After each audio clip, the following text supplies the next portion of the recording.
our students and invite our students. So we're currently up to close to 550 self-ID First Nations, Inuit, Métis students that we provide services for.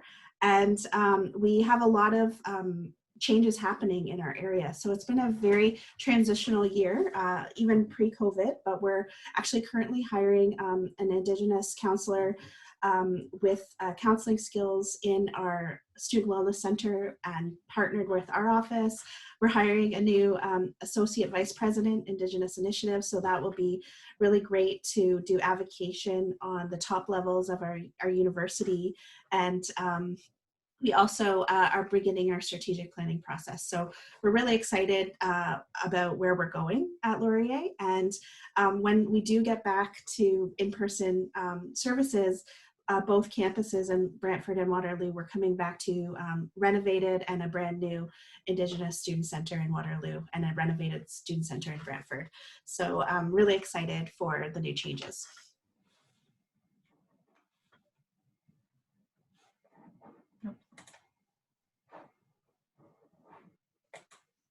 There we go.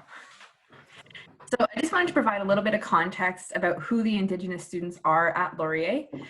Laurier's catchment for all students is typically a 2.5-hour drive from our campuses. And so within that 2.5 hours, there's 11 Métis Nation of Ontario community committees, as well as 18 First Nations out of the 132 First Nations in Ontario. See those little maps there? And there's some kind of characteristics that I wanted to share with you about who our students are. So Indigenous students that we have at Laurier, they're more often urban Indigenous than they are coming from reserves. So most Indigenous students that we work with are coming from urban centers. A portion of these students are coming from reserves in northern areas. And every year we always have students joining us from other provinces. So we do work with a lot of students from the Prairie provinces, the East Coast, the West Coast. We actually have a student from the Northwest Territories this year. So we're working with students across Canada year after year. Indigenous students come to us at different ages and life stages as well. So most of our incoming undergraduate students are 101 entries, which is directly from high school. We do have some students who are transferring from other institutions and colleges, some students who are using the Pathways programs from other institutions to complete a degree at Laurier.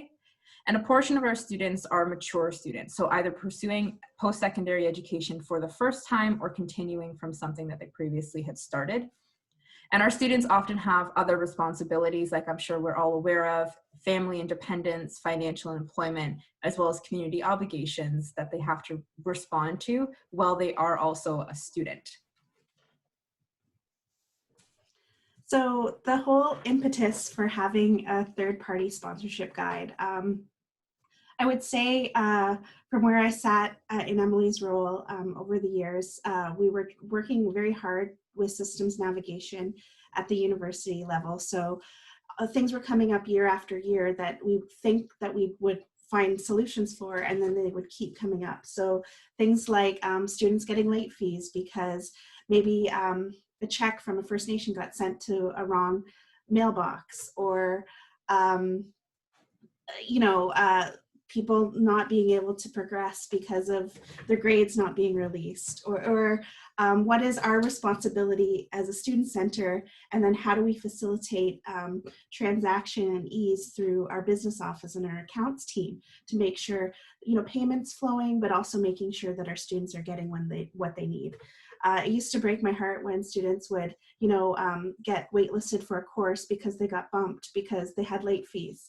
And so not only would we work with our students to advocate for internal systems to say, no, like you need to take that off, but we thought, how can we create more clarity for funders to understand the processes in our institution, because we had never before done that. So we definitely saw a need. And we also saw it as a way to support our students as well by creating this document, because they were experiencing a lot of hardship and stress with things happening around them, the institution, talking to the funder and not knowing necessarily what was going on, or feeling kind of powerless or unsure with what was happening. So we wanted a way to begin to have clarity in the university, support our partners, support our students, and then just make sure that we had streamlined communication. And we were looking at some of the best practices from some of the agencies that we worked with before to sort of guide why we needed this document. So and to me, it's not necessarily just a document, it's the beginning of a relationship with funders in sort of a circle of care, co-supportive environment. So I definitely credit the Southern First Nations Secretariat. In my early days doing Indigenous student services and supports, I'd have many conversations with the manager there about processes and what we could do better. And one of the best practices from them was making sure that they knew that they could use our spaces to meet their students, or working with them to let their students know that they could use our equipment for photocopying or scanning receipts. I mean, it's a little bit different now with smartphones and technology, but I would say that in-person feeling is still there. And so we want to encourage people, if they have funds and time, to come and meet the students if they want to in our spaces, or work with our student support coordinators to work to get what they need. So one other best practice that we really appreciate is working with GRIPSIO, the Grand River Post-Secondary Education Office. So working to have waivers and then being able to be in communication with the office there about the students. We assist with facilitating getting grades to them, and that seems to be helpful and streamlined. So those are just two pieces that we thought, okay, we're doing these special relationships with these two agencies. How can we grow it? How can we make sure that people know, not just our students, but the funders supporting them, that we care about them and that we want to make the processes better at Laurier for them. When we were doing the initial creation of this document, it was really clear to us that as the people who are on the student side of things, so we get the students in times of crisis or when there's a problem or my tuition hasn't been paid, I don't know what's going on, I have all these fees, how do I navigate this? So we see the student in the problem phase. We also have the connection with our band education officers or sponsoring agencies, and we have the connection with our Laurier partners. So we were kind of situated ourselves as the people who could talk on this side and on this side and be the go-between. And we realized how important that relationship was, to have our internal relationship with our Laurier departments and our external relationship with our community partners, to be able to create this document in a way that was going to be accurate, informative, and answer the questions that we needed to get answered. So I want to preface before we start going into the document a little bit that this, although we did create the content from the Indigenous student lens, processes, dates, specific contact information, all of that stuff came from our internal departments in our sponsorship office. That's not stuff that we could just come up with. We didn't create the process. It was already there. We just needed to figure out how to relay that information in a clear and concise way to our community partners to provide clarity, reduce that student stress, and streamline the communications that were coming. And I would say too that we did work with some band education officers too to consult on funding ideas and content for the booklet. So, but again, we didn't reach everybody. So we're really hoping to use this time together to, seek feedback around what we're doing, because this is our first crack at this. And we really want to just, not only form relationships, but create content that is useful. So with that, I'm just putting a link into the chat. Again, I accidentally clicked it at the beginning too.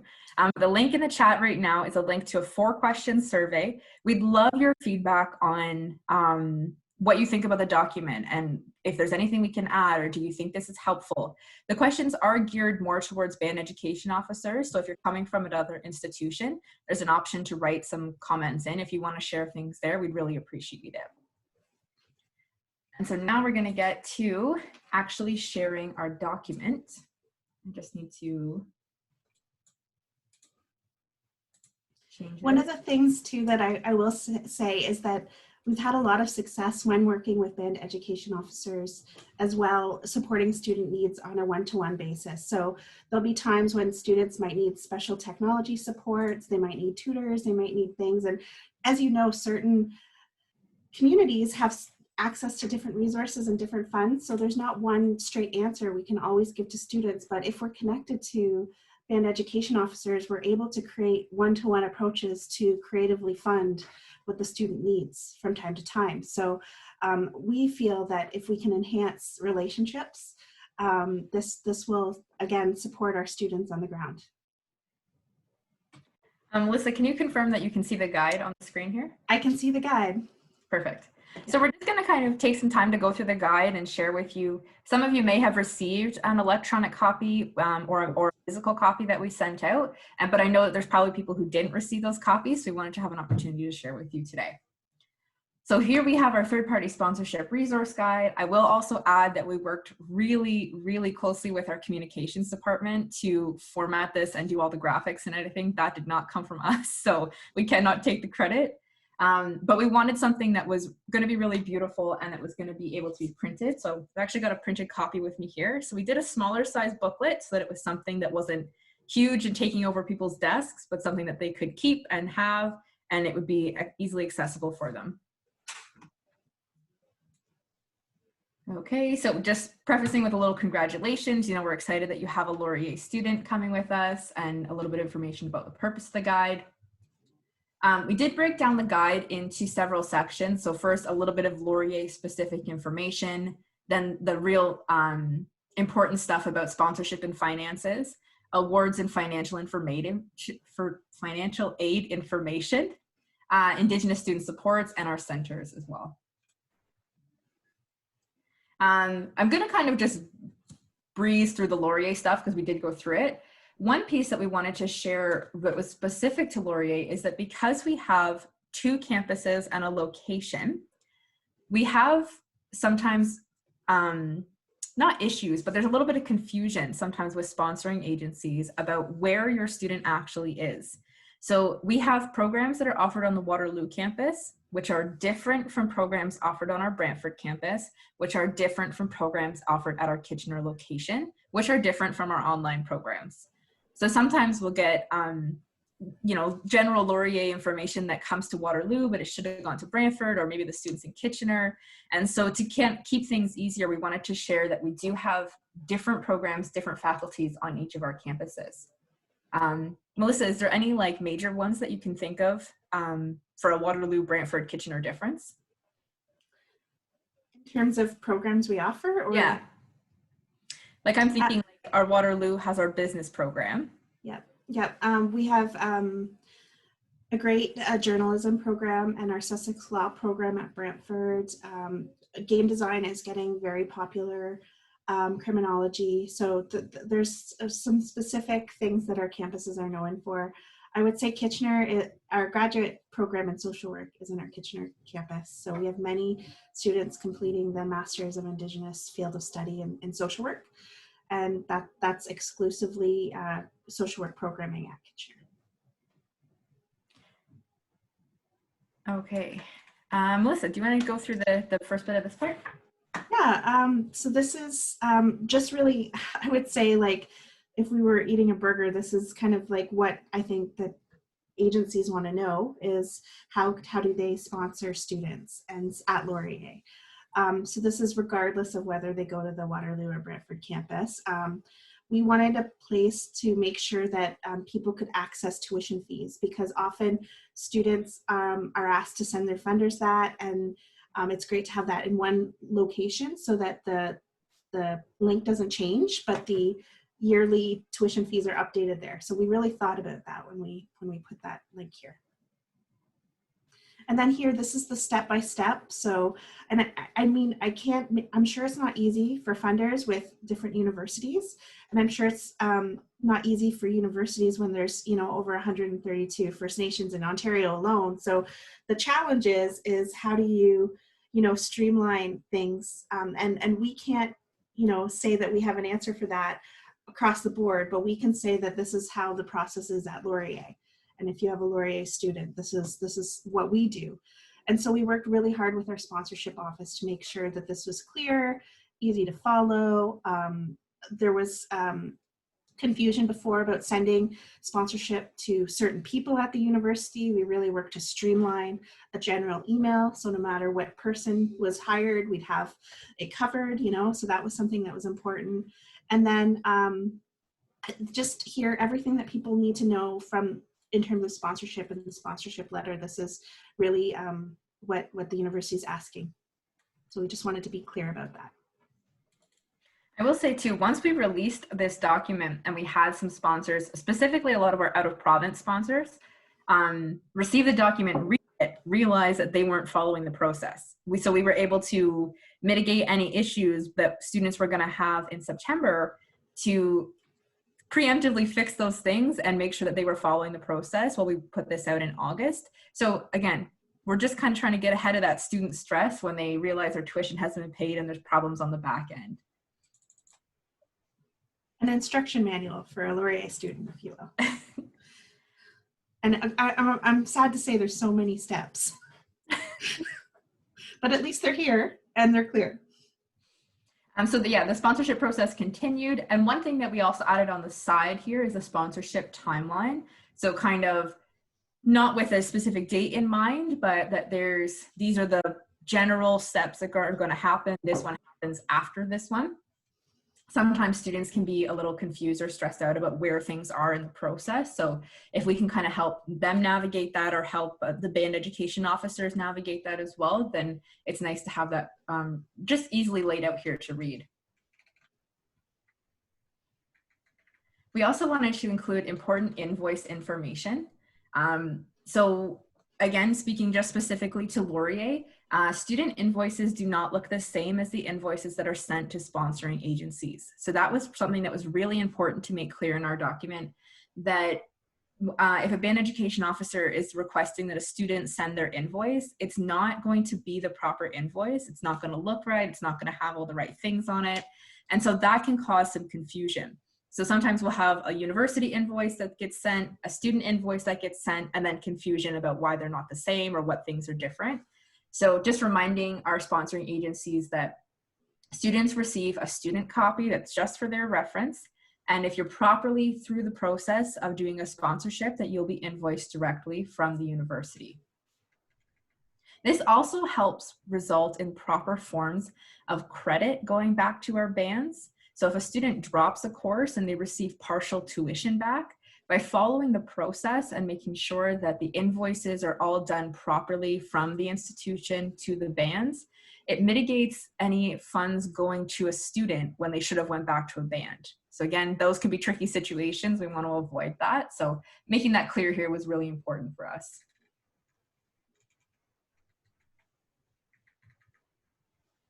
So here we have someone from the Southern First Nation Secretariat who was able to give us a quote about the importance of working together and having the regular contact with their students, but also with the student center staff at Laurier. So that was really nice feedback to get, and we're happy to include that in our document. Another thing we often get asked is students will be asked by a band to submit your student expenses.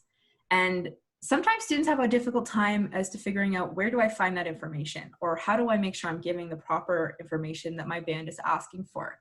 So we were able to go into student account and see, okay, this is specifically how you access the document. This is specifically what you need. This is exactly it. So, I have students semester after semester saying, how do I show my band how many courses I'm in and what my course load is? Right here, it's this, simple steps. So this also helps bands if they have students saying, I don't know what you mean, how do I get this information to you? Our band education officers can look at this page 12 and be like, okay, so what I need from you is called the student account summary, and here's the instructions as to how you get it. So we're just trying to provide as much ease as we can to make sure that nothing's missed. Anything to add, Melissa? Oh, that's great, thanks. Great.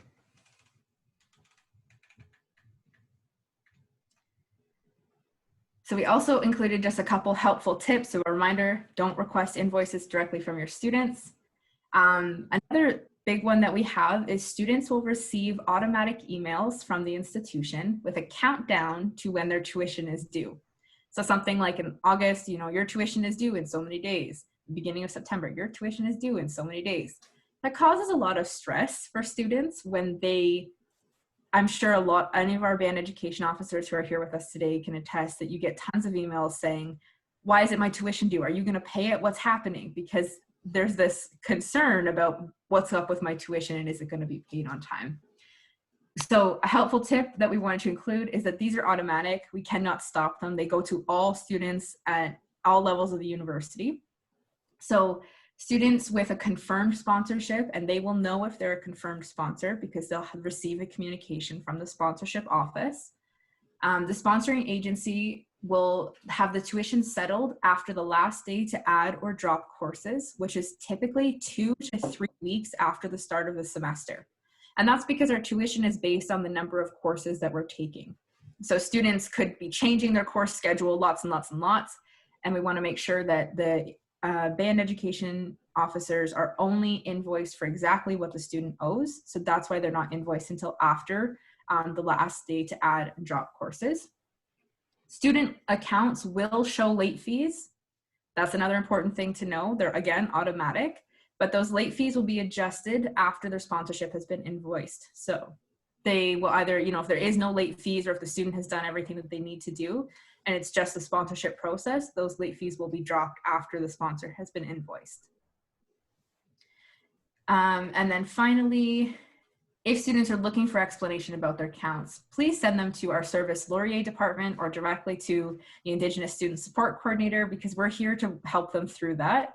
I'm sure as a band education officer, you have lots of students coming and it's a lot of information. So if you have any Laurier students, just send them our way and maybe we can help answer some of those questions a little quicker or take some work off of your plate to help get those things answered and your students feeling ease so that they don't have to stress about things that we already know the answers to. And we're in an invested relationship with our sponsorship office, so it's really easy for us to get those answers. Mm-hmm.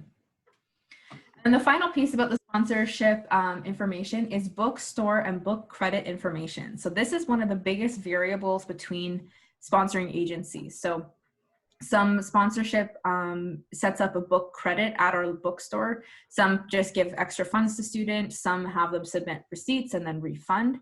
So we wanted to be cognizant that this is different for everybody.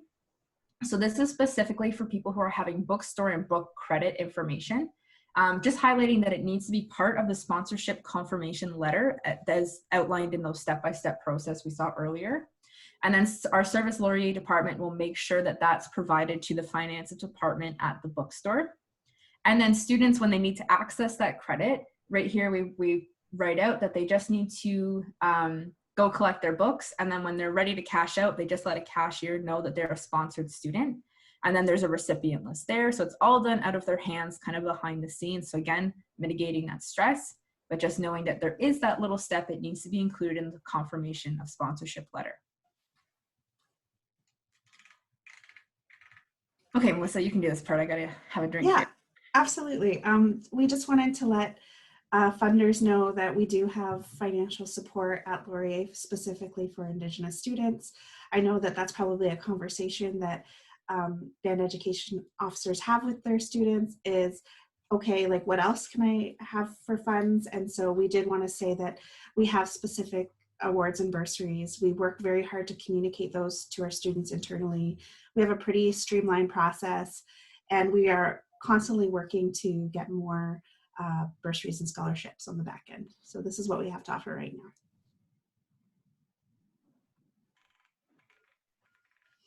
We also have an emergency bursary through our services that we work to I guess, what's the word, distribute to our students as a needed basis. And people work through our Indigenous Student Support Coordinators for that. And then often we can work with one-to-one with the students around need. And we also wanted to share that we have a self-identifying process so students can self-ID on our LoRa system, and this is how people can get on our lists in terms of accessing information from us officially.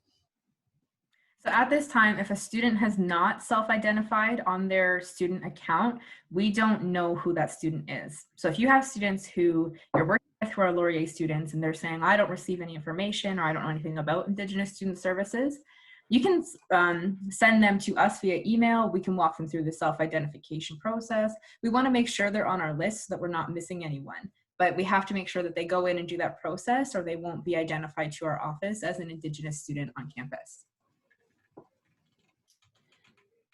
And this is something that we thought was very important in that a lot of funders work with students and coach that to say that they don't necessarily have to apply for OSAP. And I feel like it's a lot of extra work for the students, but there's many awards and opportunities that students can take advantage of also if they do decide to apply for OSAP. So we did want to put that in for consideration. And a really key piece about this was that in previous years, there have been programs through post-secondary institution where students needed to be assessed by OSAP and determined that they had financial need to be able to be included. So one that was previously but no longer is the work study program, which is a big way of how students gain employment on campus. So previously, to be considered eligible as someone in financial need for the work study program, you had to have applied for OSAP or at least been assessed by OSAP prior to submitting your application for work study. So we want to make sure that students aren't missing out on opportunities like that simply because they just didn't know or didn't think they had to do the process. And if students are feeling overwhelmed by OSAP or they don't know how to do it, again, send them to Indigenous Student Services. We're happy to help or connect them with people on campus who can help directly facilitate how to do OSAP or mitigate OSAP problems that might come up.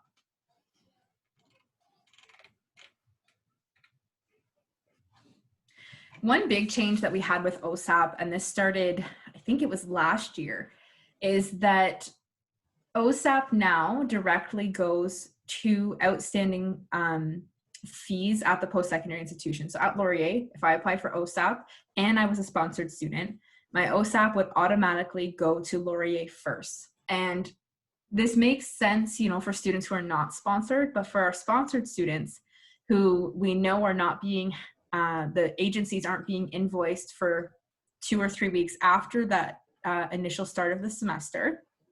This created some issues of all of my OSAP money has gone to my account, my invoice has now been paid, and I have thousands of dollars sitting in my student account, and I have nothing in my bank account.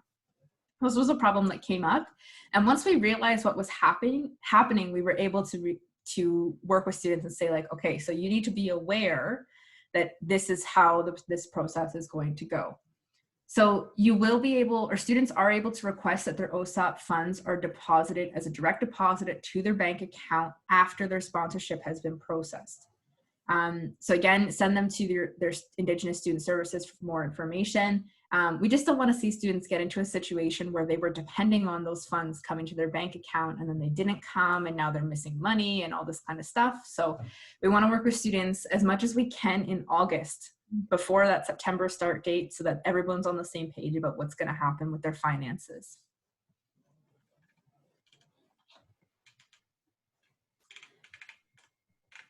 And here we're just personalizing the faces of our staff and then just making sure that if you have a Brantford student, maybe not necessarily to work with Emily because Emily is based in Waterloo. So we're trying to differentiate our service providers with this page here and just having a face connection. And then this box here talks about the work that Emily and Margaret do for our students directly. You know, it's pretty much doing whatever we can to support students, but they're working very hard right now remotely to do all the one-to-one meetings with students.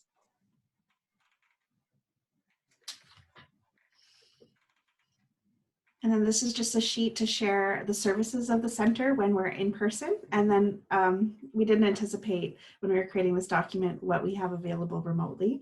But besides the space and the study space and the resource library, we've been doing our best to offer everything else listed here.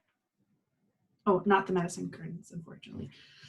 We did do a medicine mail out, so we're trying to supplement as much as we can with our regular programming to be remote right now. Of course, it caught everybody off guard, but I feel like we did a pretty decent first semester, and we've been able to really think ahead for next semester about what kind of programming we're going to offer as well.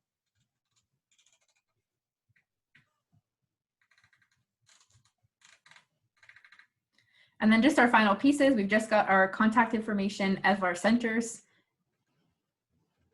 And then we've got just some photos to share here. We do have a brand new website as well. So we're also encouraging our students or community members, if you're looking for information, to check out our website. And our final back page is just, let us know how we can help. We wanted to leave our sponsoring agencies with a place of contact. Who do you need to call? Here's our email. Here's our social media. Do you want to book a space on campus? So if you never open the book, maybe the front and the back, at least you have an idea of where to get in contact with us. So that's taking you through the book there.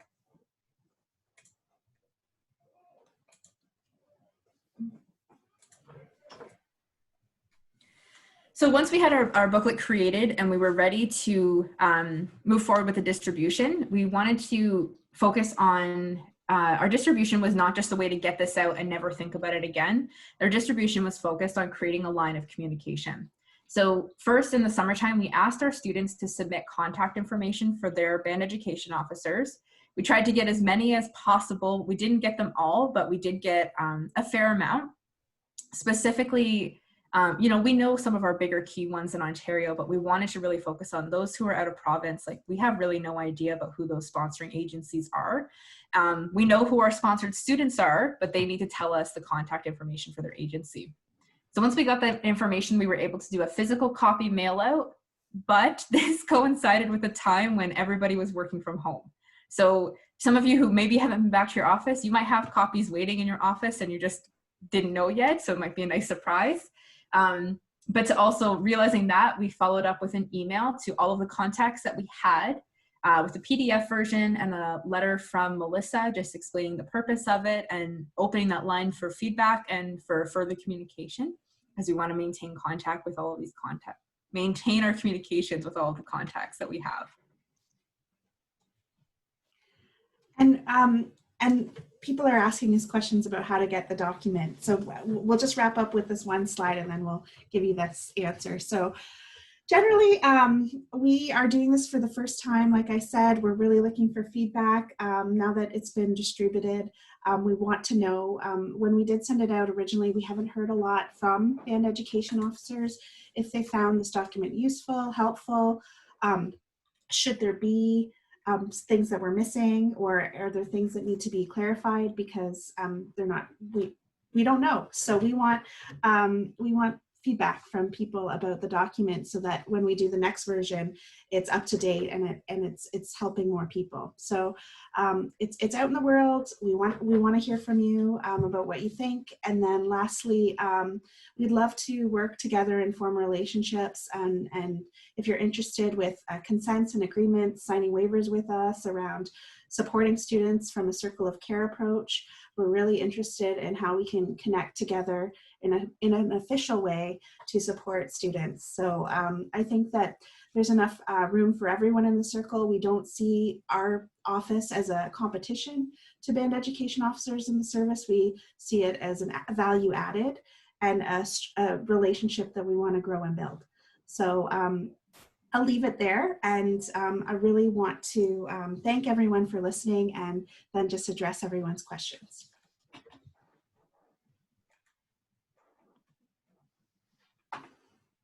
Deanna, I'm just getting your email here so that we can make sure you get a copy of it. So anyone who didn't get a copy of our book, please feel free to either reach out at indigenous@wlu.ca. Let us know that you want a copy, or if you're comfortable to put it in the chat here, I'm happy to follow up with you for an electronic version as well. We are working, like I said, we have a brand new website. So it's kind of a December project, is to get the website ready to go with this information. We're just focusing on trying to facilitate a lens for our students to understand this sponsorship process, and where do we put the information for our sponsors online to understand the sponsorship process as well. Emily, and again, oh, yep. Could you send the link, an electronic copy to me at ONECA, and then Yep. I'll make sure that it's distributed to all of our ONECA members, For sure. as well as the link for the feedback form, because I'll send that out to all of the people who participated on the session today. Awesome, for sure, yeah. Okay, so there was another question here, and I'm going to go to Jennifer Linklater, she had a question about why the final amounts are not the same on a student invoice as the invoice on a sponsorship agency. Jennifer, do you want to speak to that? Yeah, I think she actually kind of answered it there when she said that they wait till after the drop add date. And I guess when the students look at their invoice, it probably has all of their classes on it. And then Yeah. when we get it, it's after the drop add date. But that waiting that period does cause them stress because Yes. its drop add date is usually after the due date for tuition payment. Yes, exactly. So I'm not sure how to alleviate that stress for them. But yeah, we try to do that too, is wait till after the drop add date, because we've found in the past that then it's just an accounting nightmare of who gets what credit and yeah. Yeah, exactly. So Yeah. I think that's my understanding of the sponsorship process from the financial side, is that to mitigate that financial nightmare and that accounting business is to just wait. Now, exactly like you're saying, and we hear this from students, it's a stressful disaster for them to wait, to think their tuition's due. They have all these late fees and all this kind of stuff. So one thing that we're hoping to do is, we know who our sponsored students are. As long as a sponsorship agreement has been completed before, like, let's say the 1st of September, we can do a direct communication to those students and say, look, here's what's going to happen. As long as you've received confirmation of your sponsorship, you don't need to worry. If you have any questions, come talk to us and we'll calm you down a little bit. But another reason why a student invoice might be different, students who are receiving any bits of OSAP, who have received any scholarships or bursaries, that will show up on their invoice, but it won't show up on the invoice that goes to the bands. Another thing is, we have some course materials that come across as an electronic charge on their invoice. So I don't think that goes to bands as well. And a big one is students who choose to keep the health and dental plan. Those fees will not go onto the invoice sent to bands, because most bands ask their students to opt out if they've got other coverage, right? Or that bands say they won't pay for that. Because students have other coverage. So students who either forget or choose not to opt out of health and dental, those things will come on the student account and not on the band account. So I hope that kind of clears up your question there and provides a little more context. And I would just say one thing I'm particularly proud about. Our office works really hard to provide instructions on how undergraduates and graduates opt out of their health plan using their status cards. We create specific promotional material in print and online, and work with them on email to support them with that process as well. So that's something that isn't necessarily shared in the sponsorship book, but it's something that we also do.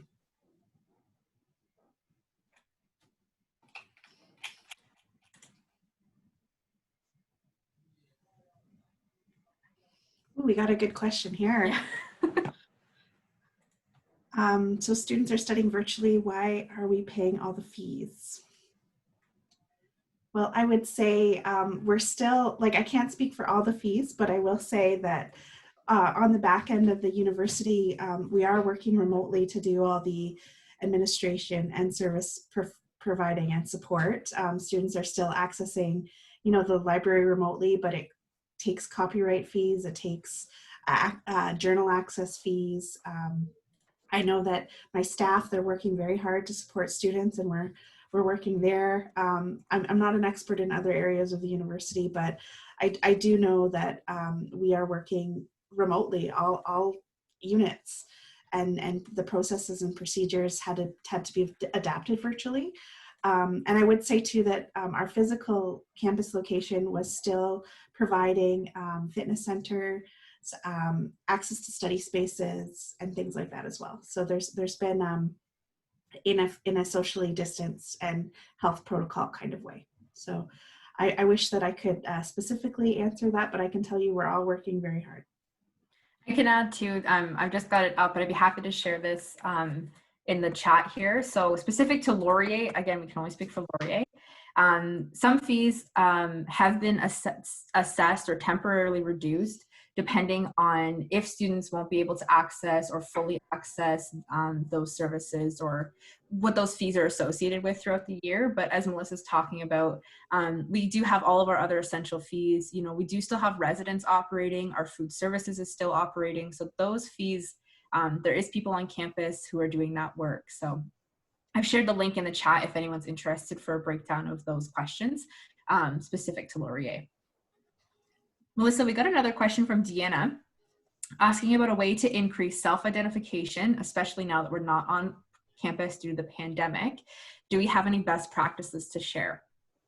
You were kind of like the one who started self-identification, so.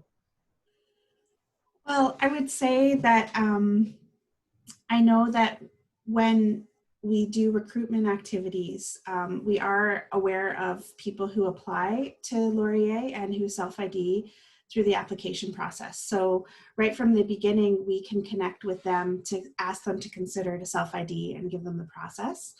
I also am aware that Emily and Margaret sent emails initially to those lists, inviting them to self-ID. And from time to time, we've done campaigns. So we've done some posters just talking about what self-ID looks like. We would print them and post them on like high traffic areas of the university. We would mail them to like our Service Laurier people. We would come to academic advisor meetings and other meetings encouraging if they run into Indigenous students that there is a self-ID process. So because it's cyclical, the conversation never ends. So it really depends on how well we broadly market. We haven't done really any strong social media campaigns about it. I have been considering that in a virtual way because we're not, needing posters. And I know that also when we have events and we do hosting and people are gathering, we do take some time to describe our services and what we are and who we are. And then we do often add, hey, if you are a student, let us know, go on Loris, let us know who you are. So there's touch points there.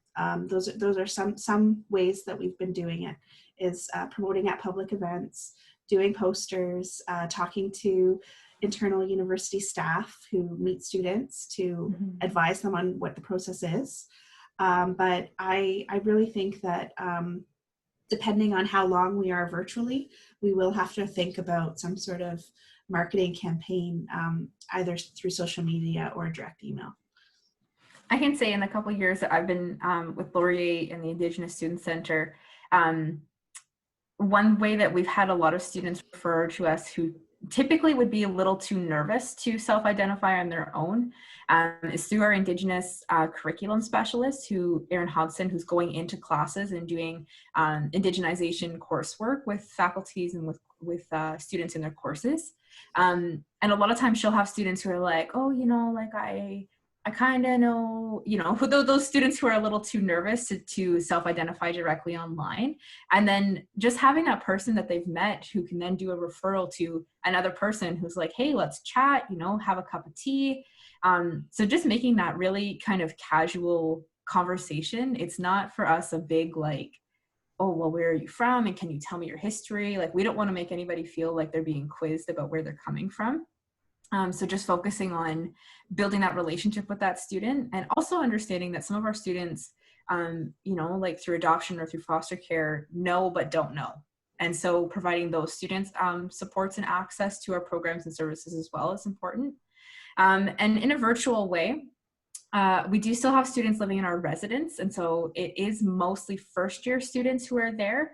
So one thing that I've done is worked specifically with the residence department to offer training opportunities for their DONs and their residence education advisors. So those are the people who are living with the students in residence, and to provide them with training. So they are required to do so many one-on-one chats with their students on their floors.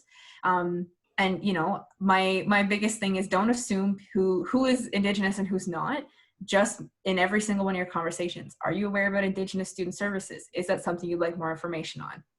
If you say yes, then do the referral to us, and then we'll take on the self-identification piece. So just making our campus partners aware. And I know Jessica started to do that in our recruitment as well, just making everybody aware about Indigenous student supports and services. And do you want more information? Yes or no? Leave it up to them to decide. And I forgot to add, we made it a prominent feature on our website as well for current students. Yes, we did. So you can't miss it when you're on our current student page. Yeah.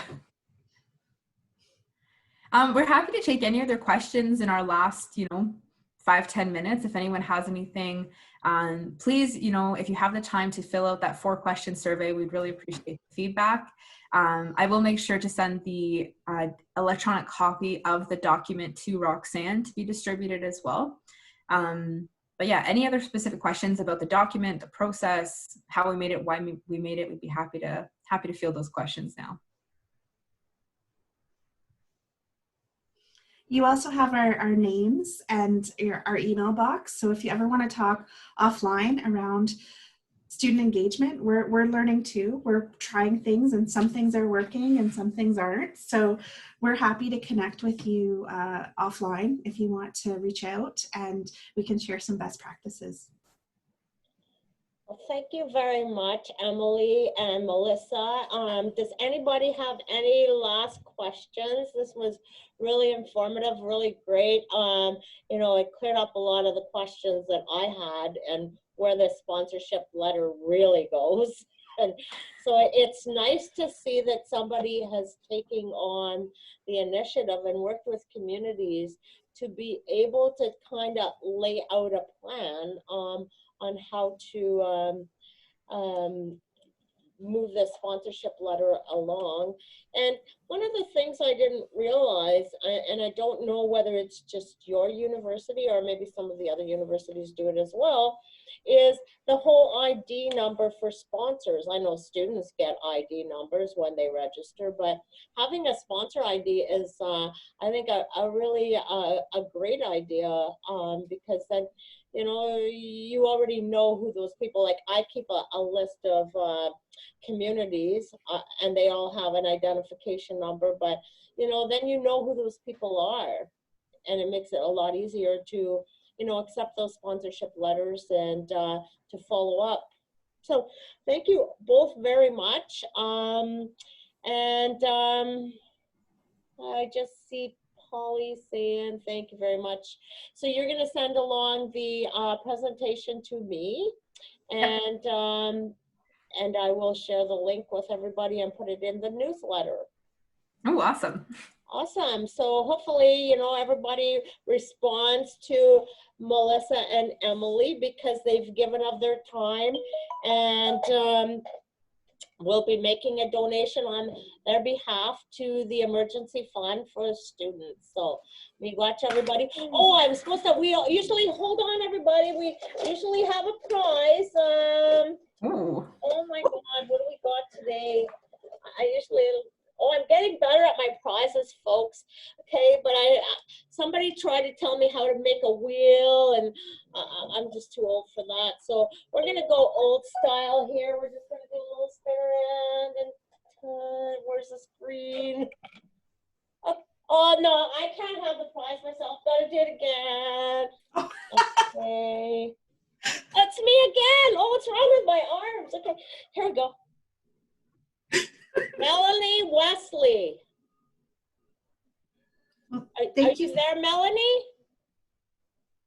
Hello, Melanie? Yes. Okay. Yes. Can you send me an email with your address, your home address? Because today you're winning a $25. Oh, my camera's not even on, for God's sake. Here I've been doing the, nobody saw me spinning around and almost fall off my chair. Thank God. You won a $25 gift certificate for Tim Hortons. So, big watch, everybody. Take care. Thank you. Thanks for having us. Anyway, Bye. okay, thank you. Thank you.